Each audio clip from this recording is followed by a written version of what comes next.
Ate Amira, di ba? Nadamay pa si Amira ngayon. First love mo si Ate Amira, di ba? Eh, ang sabi nga nila, first love never dies. Kaya kuya,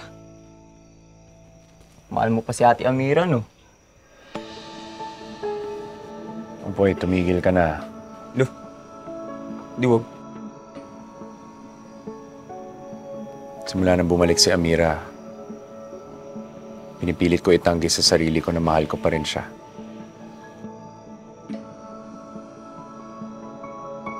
Anim na taon siya nawala. Pero, totoo niyan, hindi siya nawala sa puso ko.